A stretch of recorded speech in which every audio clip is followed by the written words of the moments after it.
Hello friends, especially ఈ video కస్టమర్స్కి అండి. ఎవరైతే మీరు ప్లాట్లు కొంటున్నారు కదా వెంచర్స్లో, మంచి పెద్ద పెద్ద వెంచర్స్లో మీరు ప్లాట్స్ కొంటున్నారు కదండి.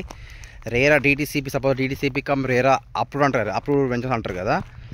ఒక్కసారి మీరు కొన్న తర్వాత యాజ్ పర్ రేరా రూల్ ప్రకారం ఏంటంటే అన్ని రోడ్స్ డ్రైనేజ్ ఎలక్ట్రిసిటీ అన్నీ వేయాలన్నమాట.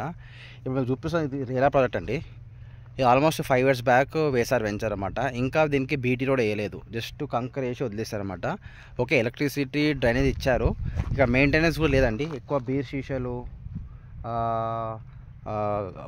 పెగ్ షీషలు ఉంటాయి కదా, మన విస్కీ షీషలు, అవన్నీ ఇక్కడ ఉన్నాయన్నమాట. అంటే మీకు 10 years మెయింటెనెన్స్ అని చెప్తారు, బట్ చూస్తే మాత్రం ఏమీ లేదు. బట్ నా సజెషన్ ఏంటంటే, మీరు కొంటారు కదా, అప్పుడప్పుడు మీరు వచ్చి విజిట్ చేస్తుండండి. మీరు కంపెనీ నెంబర్ తీసుకొని కంప్లైంట్ ఇవ్వండి. కస్టమర్ కేర్ ఉంటారు కదా కంపెనీ వాళ్ళకి, ఫాలోఅప్ ఒకసారి ఫోన్ చేసి, సార్ ఏం సార్ ఇంకా రోడ్లు వేయలేదు, ఎప్పుడు వేస్తారు అని చెప్పి ఫాలోఅప్ చేస్తే ఏంటంటే వాళ్ళు కొంచెం భయం ఉంటుంది వాళ్ళకు కూడా. లేదనుకోండి, రోడ్ డెవలప్మెంట్ లేదని చెప్పేసి రేపు మీరు ఒక 5 years 10 years తర్వాత అమ్మాలనుకుంటే రోడ్లు లేవు, డ్రైనేజ్ లేదు, ఎలక్ట్రిసిటీ లేదని చెప్పేసి ప్రైస్ తక్కువ అడుగుతారన్నమాట. ఓకేనా ఫ్రెండ్స్, ఇది లాస్ ఓవర్కి కొన్న వాళ్ళకి మీకే లాస్ అనమాట. సో నా రిక్వెస్ట్ ఏంటంటే, మీరు ఎవ్రీ 1 yearకి వస్తుంటారు కదా, డెవలప్మెంట్ లేకపోతే మాత్రం కస్టమర్ కేర్, మీ కంపెనీలో కస్టమర్ కేర్ నెంబర్ ఉంటుంది కదా, ఒక ఫోన్ చేసి, సార్ నేను వెంచర్కి వెళ్ళాను, ఇంకా రోడ్లు వేయలేదు, ఏంది పరిస్థితి అని చెప్పి అడగండి. ఒకసారి గట్టిగా ప్రశ్నిస్తేనే కదా ఏదైనా సొల్యూషన్ వస్తుంది మనకు.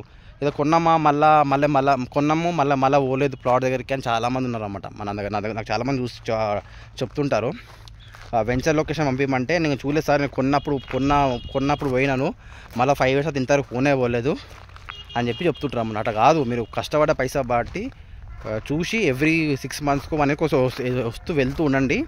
చూస్తూ మెయింటెనెన్స్ చూడండి, లేకపోతే కంప్లైంట్ ఇవ్వండి ఆఫీస్లో. ఓకేనా ఫ్రెండ్స్, ఇట్లుంటే మీకే బెనిఫిట్ అన్నమాట. ఓకేనా, థ్యాంక్ యూ వెరీ మచ్.